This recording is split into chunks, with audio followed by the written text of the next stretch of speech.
So, quickly shoot a video, long overdue video, I guess, regarding the wrestling. So, yeah, while I've been away, lots of stuff in the news. I'm going to get round to that this week as well, because that's getting complicated. Whole load of stuff. So, TLC. Overall, I didn't mind it. Certainly the two biggest draws, being the changed matches, were probably the best bit about it. AJ Finn was as good as I thought. Possibly better, maybe, but again, probably as good, because I knew they weren't going to go too over the top because it's WWE. And then everything that happened with the 5-on-3, I guess, Shield angle, well, whatever we call it. And Team Miz or whatever, and the Braun Strowman garbage truck thing. Rightfully, that was murder. But, well, we'll get to that.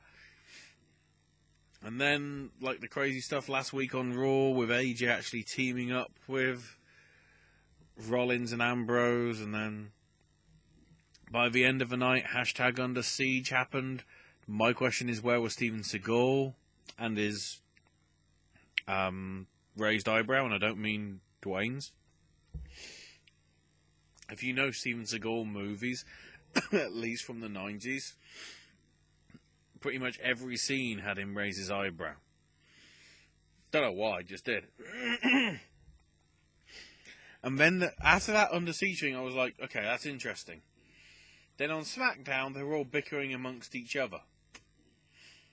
And the solidarity on Raw was shown this week by them bickering amongst each other. Also, what didn't help is after basically this week's Raw starting with Kurt apologising and saying, he won't let his guard down come Survivor Series. And then Stephanie's music plays, and I'm like, oh no.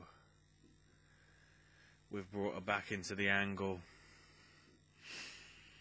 And of course she brings up, 20th anniversary of Raw's coming. How good that's going to be.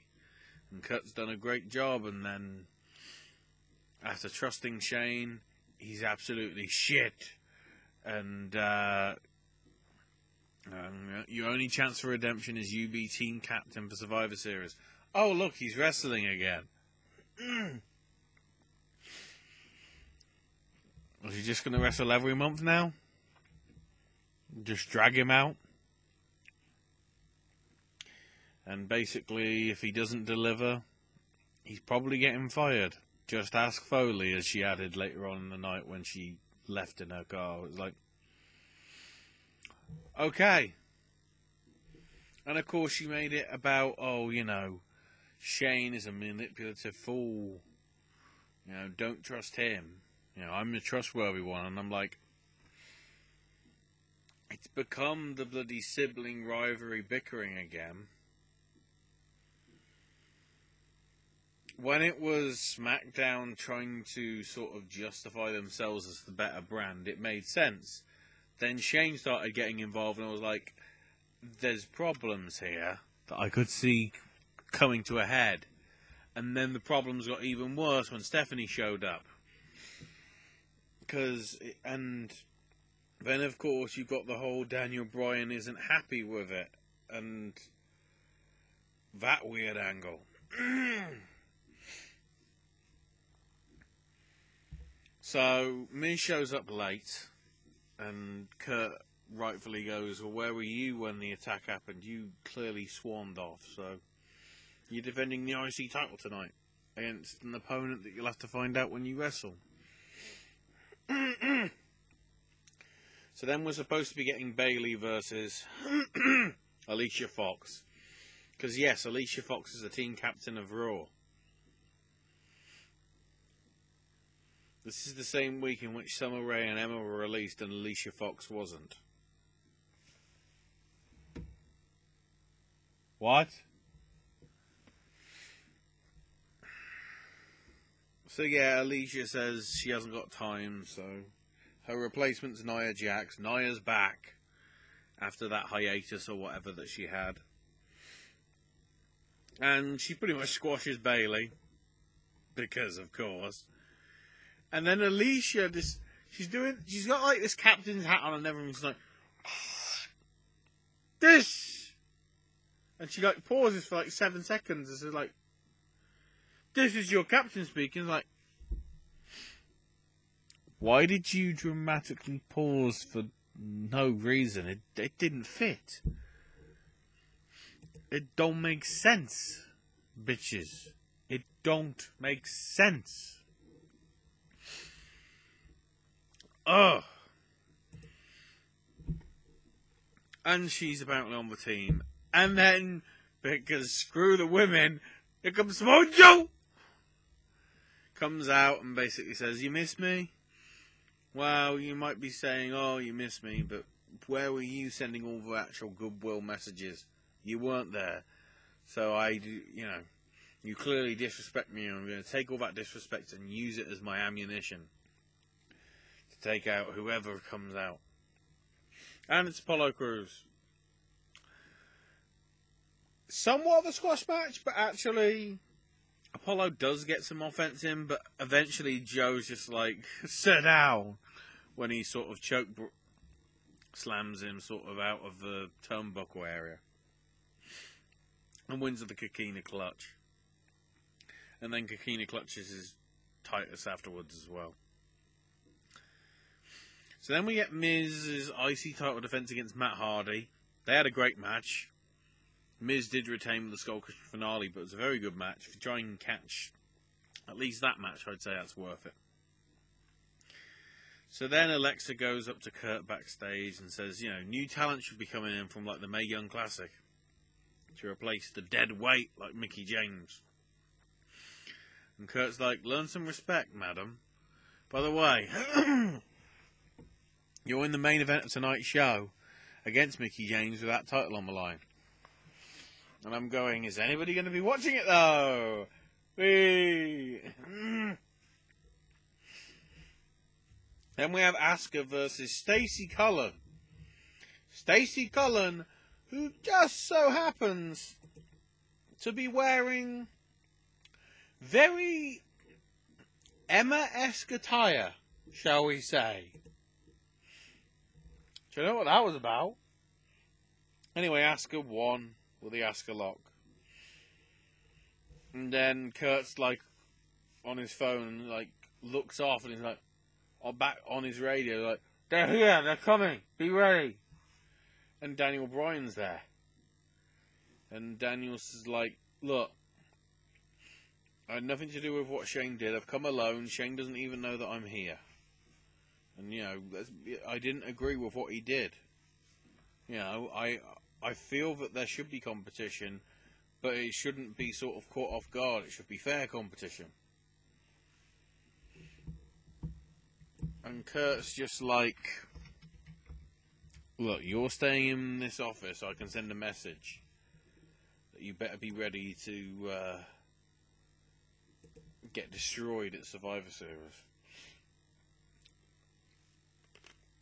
So then they replay Jinder and Brock, because Brock didn't want to go to do any shows in Baltimore, and I doubt Manchester either.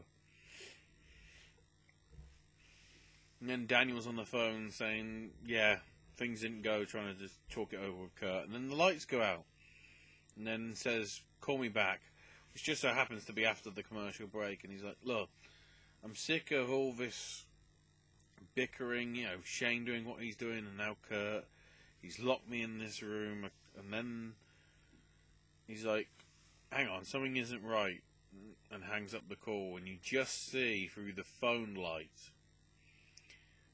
a hand come in, and Kane is there, and chokeslams him.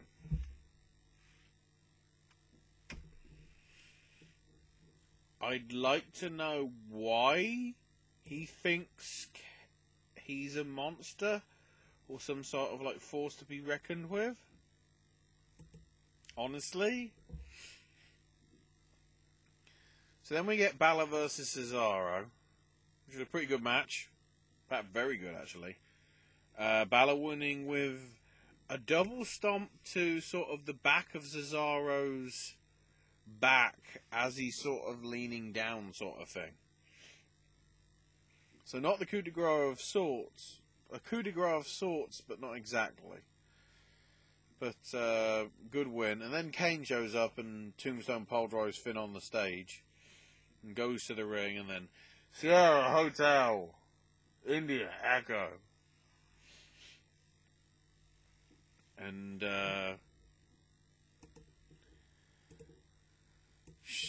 well, the two members of S.H.I.E.L.D., because Roman isn't here, he still hasn't been medically cleared, I guess, from his stuff.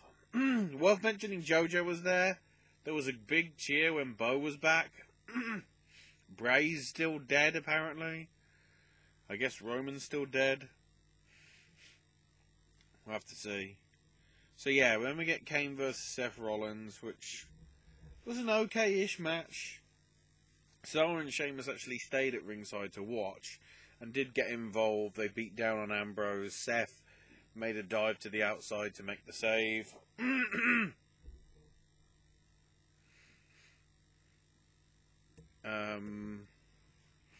Except then when he got back in, gets chokeslammed and Kane wins. And Kane's in about to tombstone Seth.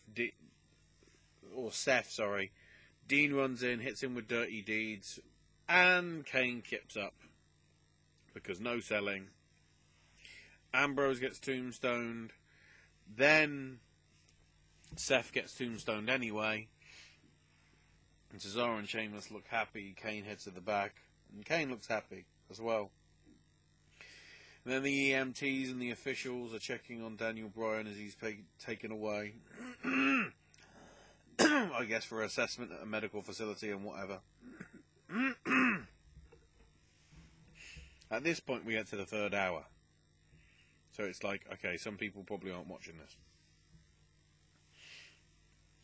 So Miz is ready to celebrate the title win backstage, and they go to the room, and then there's a bag of garbage in there, and Miz is like, oh my god, it's Braun.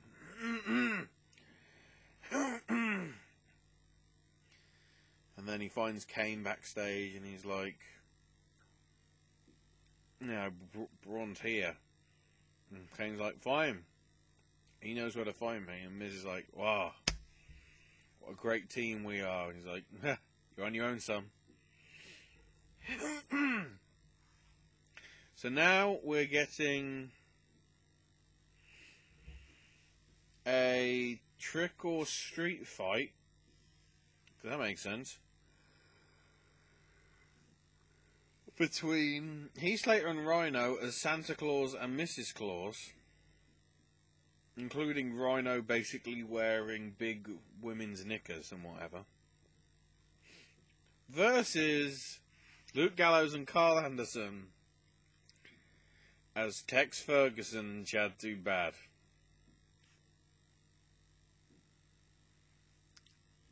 That alone made it good for me. The match was just the usual corny sort of Halloween hardcore deal with pumpkins and pumpkin innards and kendo sticks and tables and whatever.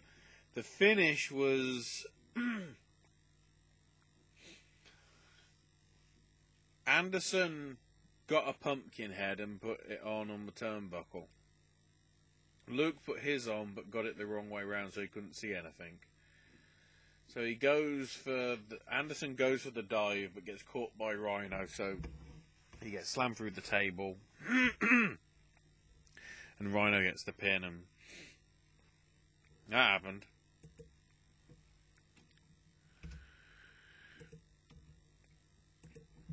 Then we get the announcement that we're getting Owens versus Nakamura. As well as the 2 out of 3 falls match between Rude and Ziggler. Sorry, I'm just noting that I didn't mention that in my notes previously.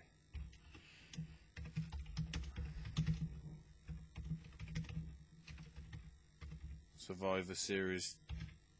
Let me just make a note. Survivor Series team placements up for grabs.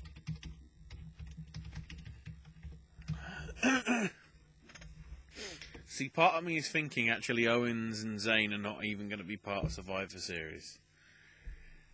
Because, I don't know.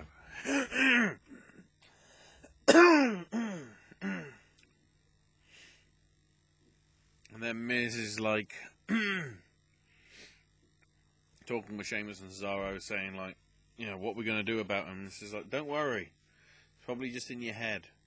And again, he's like, good team effort there, guys. And they're just like, you're on your own.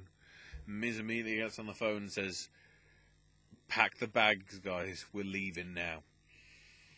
So then Elias is introduced and does his song with sort of a montage during at least the first verse of it, of the video from last week with him smashing it over his guitar over Jason's head. Jason interrupts, Elias goes to swing it at him again this week.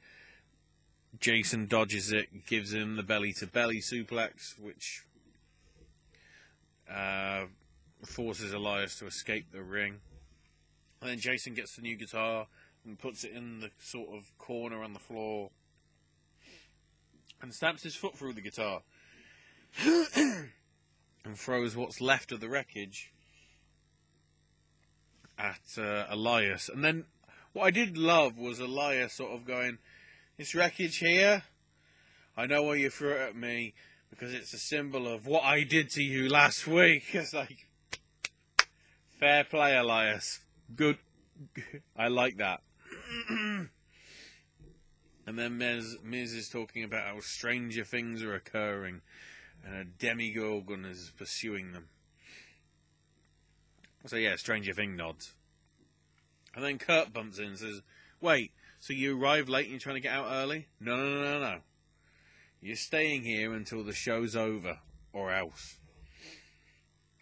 So then Enzo does his intro with Drew Gulak accompanying him, and they cut about Angle. There was something earlier on with Stephanie about the 3 eyes, and that there needs to be a 4th eye, which is incompetence.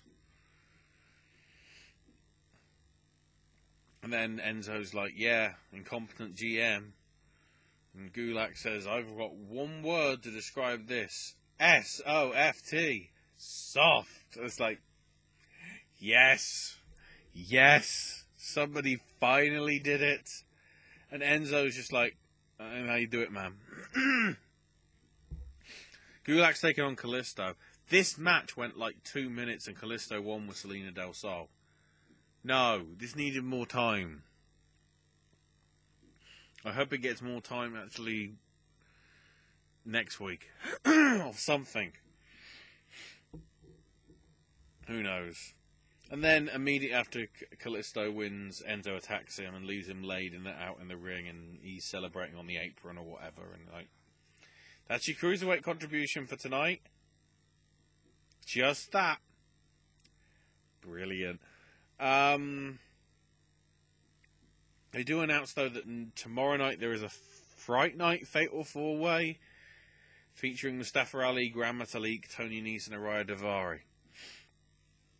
What it's for, I don't know. And Miz is like, look, guys, make sure the car's running and ready to go. So as soon as this match is done, we can hightail it out of here. So then Alexa Bliss comes out with, like, bad girl dungarees, but it's only sort of like a t-shirt sort of bit, like a bib over her, and it's like, that's actually a pretty cool attire. Mickey James in sort of like a referee's outfit, which is weird.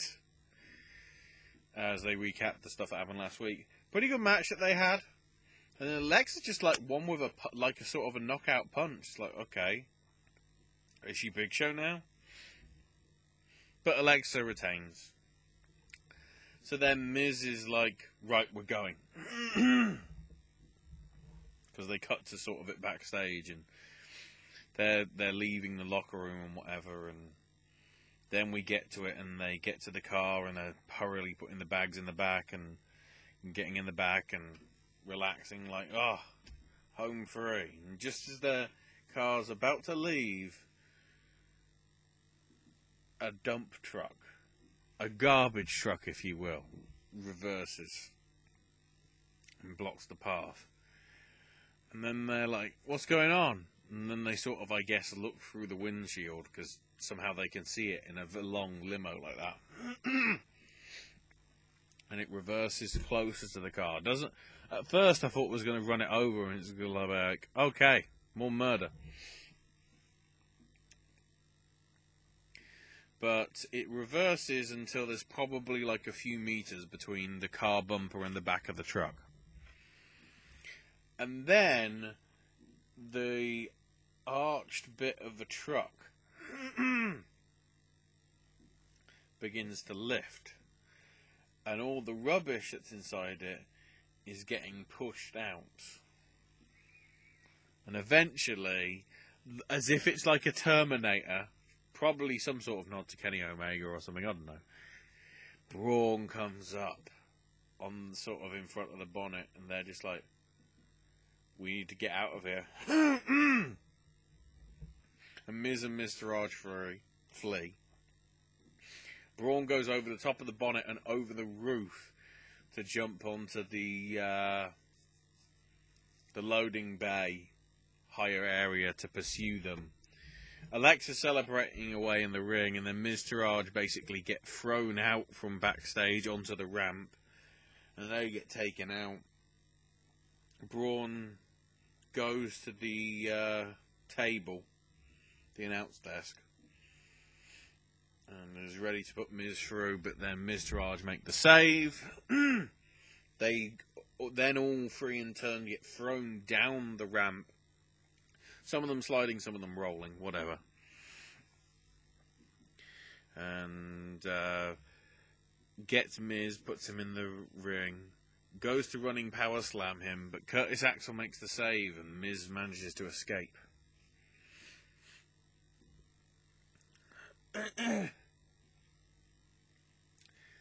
And then Curtis Axel gets a running power slam. Crowd say one more time, so there's a second.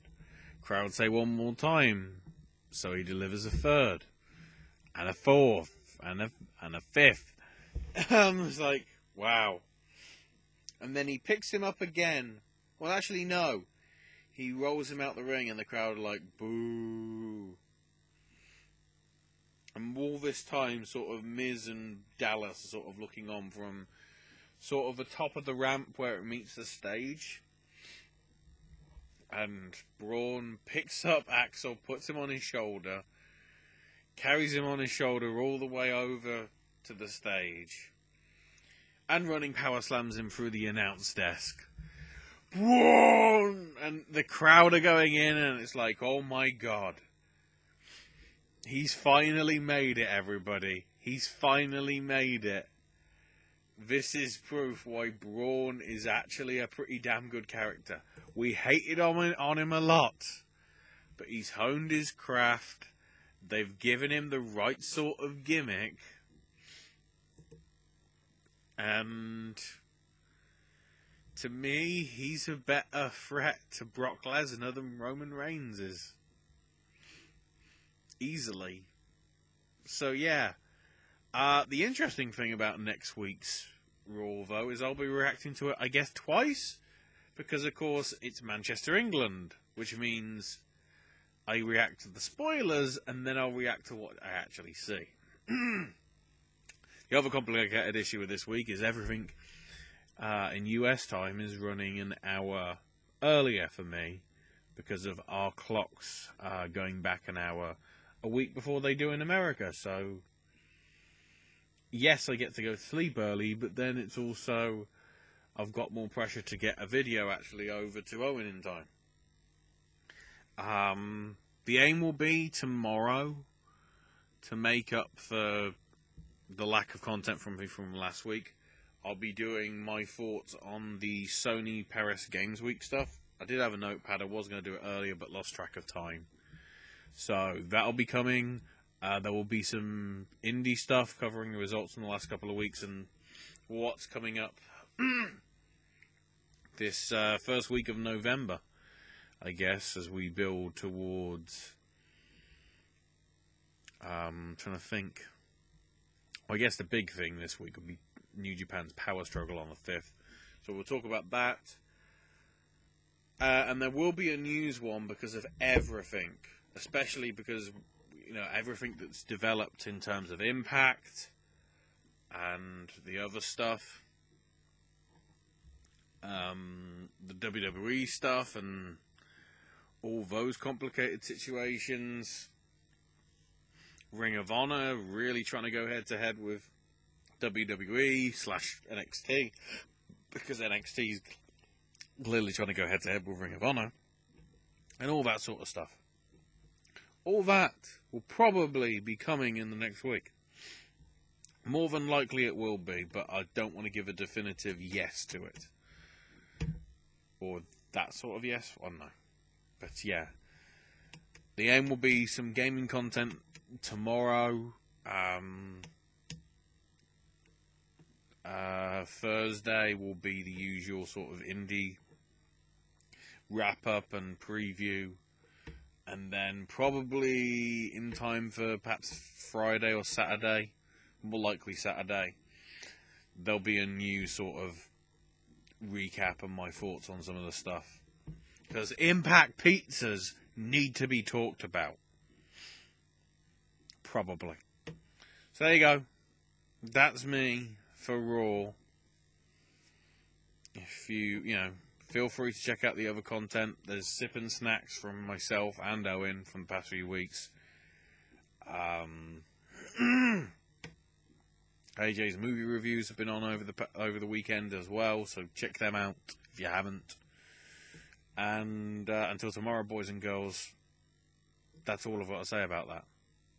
I finally got it when I'm trying to do it on the last week when I'm not going to be able to do it anymore. Why have I only now caught on to it? It's probably because it's Halloween, isn't it?